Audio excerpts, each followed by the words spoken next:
네, 여러분 안녕하세요. 슈가북입니다. 오늘은 제가 그 한 남자에 대한 이야기를 가지고 왔어요. 이승복 씨라는 분의 이야기인데, 요즘 제가 그 한국 사람들을 보고 있으면은, 그냥 제 생각입니다. 너무 쓸데없는 우울감에 많이 젖어 있다라는 생각이 들어요. 그래서 자신이 많이 못 가지고 있다. 자신이 많이 부족하다. 이런 생각에 좀 감정적으로 힘들어하는 분들이 많은 것 같아요, 주변에. 그래서 그런 분들한테 혹시 이제 영상을 시청하는 당신도 혹시라도 좀 그런 마음에, 그런 감정에, 우울한 감정에 빠져 있다면 이번 영상이 작게나마 좀 희망이 됐으면 하는 바람에서 제가 이번 이야기를 가지고 오게 됐습니다. 이 이야기는 그 기적은 당신 안에 있습니다라는 책에 담긴 이야기고요. 기적은 당신 안에 있습니다라는 책은 이승복 씨가 직접 쓴 책입니다. 그러니까 저 같은 경우는 이 책을 2009년에 처음 접했어요. 그러니까 그때 당시에 제가 연골 수술을 받고 되게 깊은 우울감에 빠져있던 시기였는데 우연히 이 책을 읽었던 게 저에게는 많은 힘과 위로가 됐습니다. 그래서 이 책의 마지막 장을 덮고 나서 제가 그 손가락을 폈다 굽혔다 해보면서 제가 가진 불만이 얼마나 하찮았던 건지 한참을 반성했던 기억이 있어요. 그래서 지금 당신 또한 삶이 지쳐있거나 어려움에 처해 있다면 이번 영상이 작게나마 도움이 됐으면 좋겠습니다.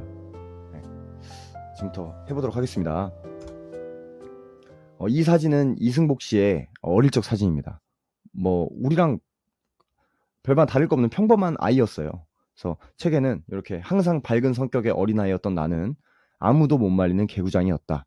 이런 문구가 적혀 있습니다. 요것도 이승복 씨의 이제 어린 시절 사진인데요. 예, 옛날 분이다 보니까 이렇게 사진이 어릴 적 사진이 흑백으로 남아 있는 걸 알 수 있어요. 그래서 이 맨 앞줄에 가운데에 있는 분이 이승복 씨 같아요. 그래서 가족들이랑 이렇게 한때 평범하게 단란하게 지냈던 사진들이 남아 있습니다. 근데 이제 그 이거는 이제 이승복 씨가 이민을 간 다음에 이민 생활 도중 찍었던 사진인데 이 이승복 씨의 아버지가 평소에 되게 미지의 세계에 대한 꿈이 많은 분이었대요. 그래서 사색적이었지만 여행과 모험을 좋아했던 아버지는 늘 유리상자 속에 갇혀 지내는 것 같은 한국 생활에 답답함을 많이 느끼셨대요. 그래서 73년에 이 미국에 아버지가 좀 환상에 젖어가지고 그렇게 김포공항을 떠나서 미국으로 온 가족이 다 가게 됩니다. 그런데 이승복 씨의 아버지가 기대했던 그 미국 생활과 달리 막상 가서 미국에 살아보니까 이 미국 생활이라는 게 엄청난 고난의 연속이었다. 이렇게 책에 적혀 있습니다. 그러니까 아버지를 따라서 이제 이때가 그 이승복 씨가 초등학교 2학년 때예요. 그래서 이승복 씨랑 가족들이 미국행 비행기에 올랐을 때 어,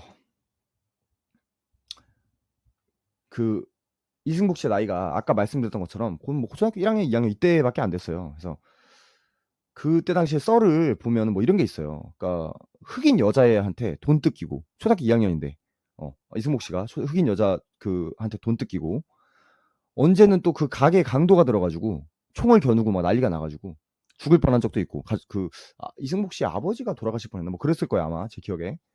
그러니까 그 정도로 미국 생활이 순탄치가 않았습니다. 그래서 이게 어려운 생활이 그렇게 이어지던 가운데 이 승복 씨가 우연히 체조와 만나게 돼요. 체조. 어. 그 YMCA 건물을 구경하러 갔다가 그 안에서 이렇게 체조 선수들이 운동을 하고 있었나 봐요. 근데 그 모습이 이승복 씨의 마음을 되게 많이 끌었던 거예요. 근데 그 체조 선수들의 체조를 보고 난 그 다음 날에 올림픽 체조 결승 생중계가 있었대요. 근데 그때 루마니아 어떤 국가대표 선수의 만점을 실제로 받았나 그럴 거예요. 그 완벽에 가까운 경기를 보고 나서 이 어린 승복이 체조에 완전히 마음을 빼앗기고 맙니다. 그래서 그때부터 승복의 마음속에는 체조 선수라는 꿈이 가득 차기 시작해요.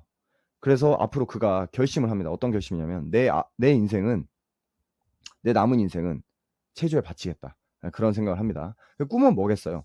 체조 선수로서 이승복 씨가 태극마크를 달고 올림픽에 나가서 고국을 빛내겠다는 꿈이에요. 그런 꿈을 갖게 됩니다. 승복은 그렇게 체조에 빠지게 돼요.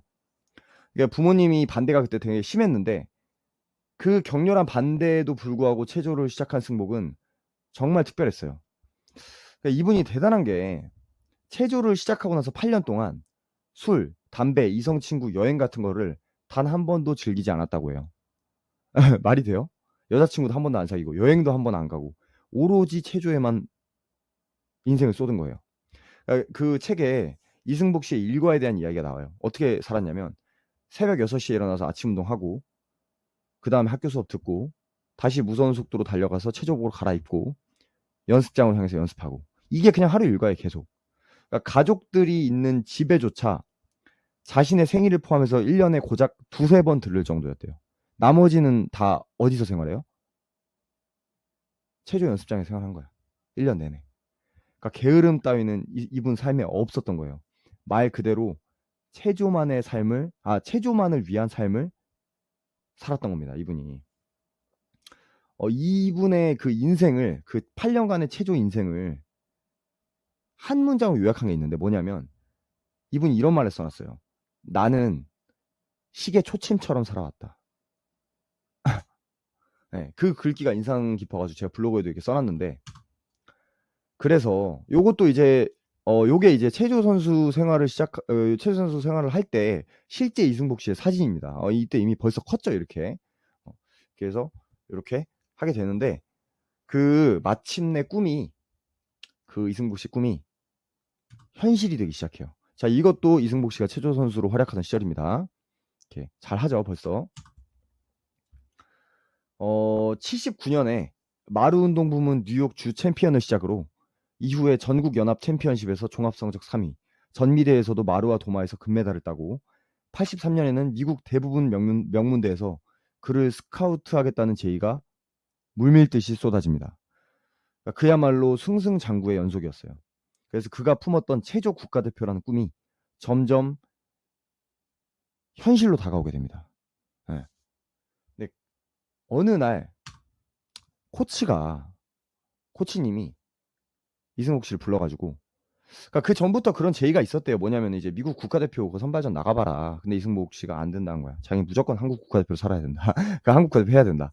그래서 그 코치가 부르더니 뭐 이번 대회에 나가서 입상하고 어떻게 좋은 성적 내고 나서 그 이제 한국 올림픽 대표팀에 이렇게 좀 제안을 하겠다. 뭐 그런 제안이 들어와요. 그래서 그분이 이제 책에 적어 놓기를 내 체조 인생 8년 동안 이 말 한마디를 얼마나 기다렸던가. 이렇게 감탄사를 자아내는 요 말이 나옵니다. 정말로 마침내 꿈이 현실이 되기 시작했던 거죠. 근데 이제 이런 즐거운 나날이 이어지던 가운데 미국의 독립기념일이었던 걸로 기억을 하는데 그날을 기념을 해 가지고 오랜만에 이제 집에 이승복 씨가 들러서 가족들이랑 즐거운 시간을 보내고 다시 이제 숙소에 돌아가기 위해서 가족들의 마중을 받게 됩니다. 배웅을 받게 됩니다. 네, 버스 정류장까지 이제 도착을 해 가지고 버스를 기다리는 동안 어머니가 봉지에서 오렌지를 꺼내 주셨다고 해요, 이승복 씨 먹이려고. 그래서 이승복 씨가 직접 손으로 까서 그 오렌지를 까서 오렌지를 먹었는데 너무너무 맛있었대요.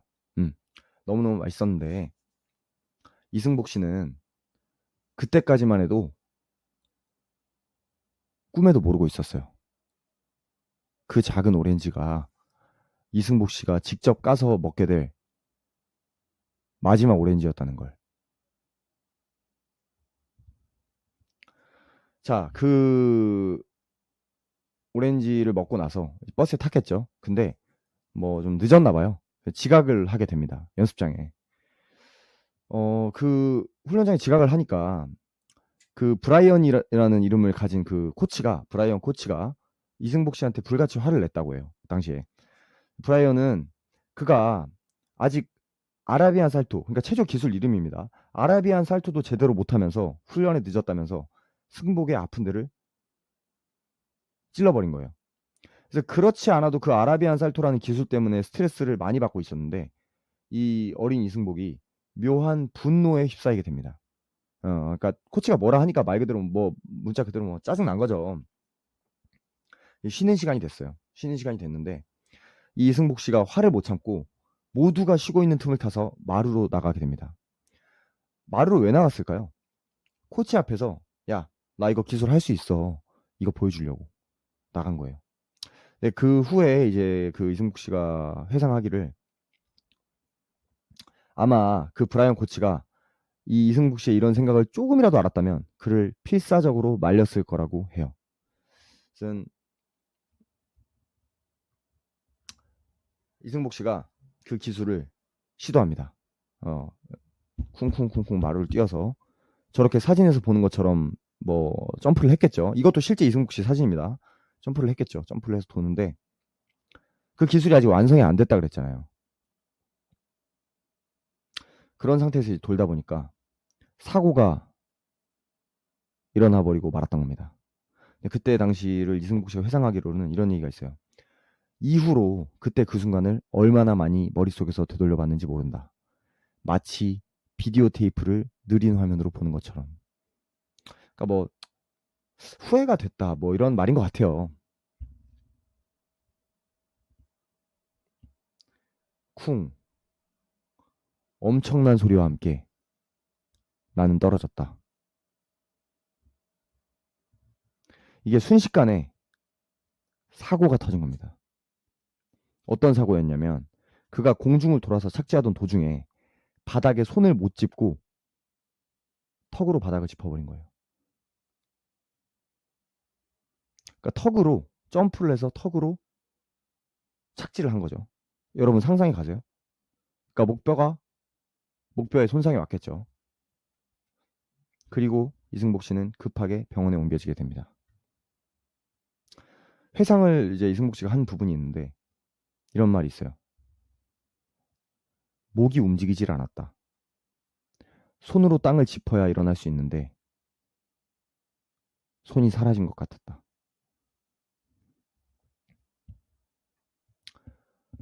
이제 브라이언 코치가 자신을 보더니 꽥 소리를 질렀대요. 만지지 마. 아무도 승복을 건드려서는 안 돼. 이분은 뭔가 지금 큰 사고가 일어났다는 걸 전문가니까 직감적으로 알았던 거예요. 그래서 이승복 씨가 이런 생각을 했다고 합니다. 뭔가 끔찍한 일이 일어났구나. 절대로 돌이킬 수 없는 아주 끔찍한 일이 일어난 거야. 제 이승복 씨의 부모님이 그 전화를 받고 응급실에서 4시간 만에 병원에 도착하게 됩니다. 규정 속도를 어겨가면서 정신없이 왔는데도 그 정도 4시간 정도의 시간이 걸렸다고 해요. 그러니까 응급실까지 오는 동안 차 안에서 부모님들 마음이 어땠을지 뭐 우리로서는 뭐 상상할 길이 없습니다. 네, 제가 지금 이 얘기를 하려다 보니 갑자기 울컥한데 그 생각나는 그 일화가 있어요. 뭐냐면은 이분들이 이제 규정 속도를 어기면서 달리다 보니까 중간에 경찰이 이분들을 막더래. 경찰이 막아서 그 벌금 딱지 떼려고. 근데 이제 부모님들이 서툰 영어로 내 아들이 지금 진짜 심각한 상황이 있고 응급실에 가 있다 그러니까 딱지 딱 철회하면서 당신 아들한테 신의 가호가 있길 바란다면서 그냥 보내주더래. 그러니까 이 낯선 이방 땅에서 그 낯선 이의 따뜻한 호의를 받고 나니까 부모님이 오히려 역설적으로 이게 정말 큰일이구나 이런 걸 느끼셨대. 원래 그런 거에는 호의를 안 베풀잖아요. 그 공무원들이. 그 공적인 일이니까 그건. 그런데도 자신들이 호의를 받다 보니까 '우리가 정말 지금 큰일을 겪고 있구나.' 이런 생각이 드셨더래. 그래서 이제 부모님이랑 병원에서 승복 씨가 만나게 되는데 이승복 씨가 그 부모님이랑 만나자마자 아이처럼 펑펑 울었대요. 음. 그래서 승복 씨의 부모님은 뭐 지금 뭐 울고 말고 할 그런 것도 아닌 거예요. 그래서 일단은 아들이 처한 상황을 알아야 했기 때문에 분주하게 담당 의사를 찾게 됩니다. 그 담당 의사가 굳은 얼굴로 덤덤히 이제 설명을 해 주더래요. "당신의 아들은 척수가 손상됐고 이로 인해 평생 휠체어를 타야 한다." 이런 소견이었어요. 어머니가 그 자리에서 정신을 잃으셨다고 합니다. 그러니까 하루아침에 병원 신세를 지게 된 아들을 제쳐두고 그 이승복 씨의 부모님은 다시 또 일을 하러 가야 했어요. 하루라도 일을 쉬면 안 되는 형편이었기 때문에. 왜냐하면 이 부모님들한테는 이 마지인 승복 씨 말고도 어린 두 자녀가 더 있었거든요. 예, 그야말로 기가 막힌 현실이 펼쳐지고 있었던 겁니다. 그래서 뭐 이제 그 얘기를 하자면 너무 긴데 3개월이 지나게 돼요. 그러니까 그 3개월 동안 이승복 씨는 답답한 전신 깁스를 한 채로 뭐 사진 찍고 치료받고 뭐 난리가 났었겠죠, 중환자실에서. 그러고 나서 이제 3개월이 지나고 이 깁스를 다 풀고 나서 휠체어에 앉게 돼요. 근데 사실 그때까지도 이승복 씨는 자신이 처한 상황을 정확히 알지 못했다고 해요. 아무도 말을 해 주지 않았던 거예요, 이승복 씨한테. 지금 어떤 상황인지. 사실 마음 한쪽에는 불안감이 있었지만은 이승복 씨는 애써 눌러오고 있었어요. 그리고 자신이 언제까지나 병원에 있을 시간이 없다고 생각했어요. 왜냐하면 자신은 체조 선수고 빨리 건강해져서 다시 국가대표를 목표로 체조를 해야 하는 사람이었기 때문에. 그렇게 기다림이 지속되던 어느 날 답답함을 참지 못하고 이승복 씨는 담당 의사를 찾아가서 물어보게 됩니다. 내가 정확히 어떤 상태인지 분명하게 말해라, 빨리. 의사가 그동안 계속 미뤄오고 있었는데 3개월 동안 이승복 씨가 하도 난리가 나니까 상황이 어, 결국은 슬픈 얼굴로 진실을 말하게 됩니다. 이승복 씨, 당신은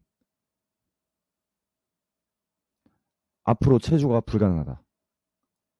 다시는 걸을 수도 없다. 일어날 수도 없다. 현실을 마주하게 된 이승복 씨는 깊은 분노와 상실감에 빠지게 됩니다.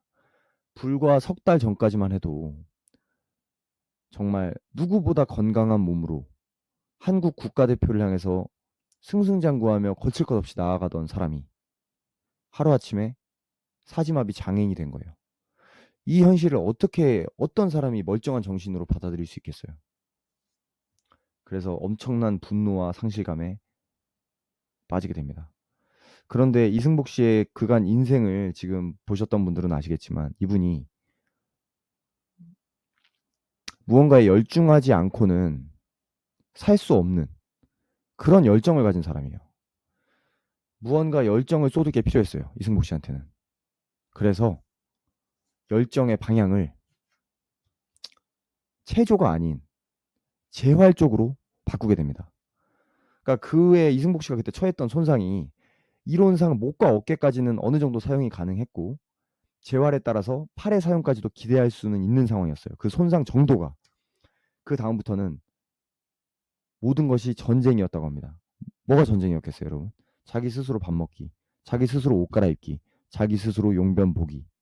그러니까 이게 다치기 전에는 사실 뭐 아무렇지 않게 할 수 있었던 것들이잖아요. 그런데 그분에 따르면은 이렇게 아무렇지 않게 할 수 있었던 것들이 모두 지옥 같은 고통을 가지고 왔다고 그렇게 서술이 돼 있어요. 하지만 이분이 어떤 사람입니까?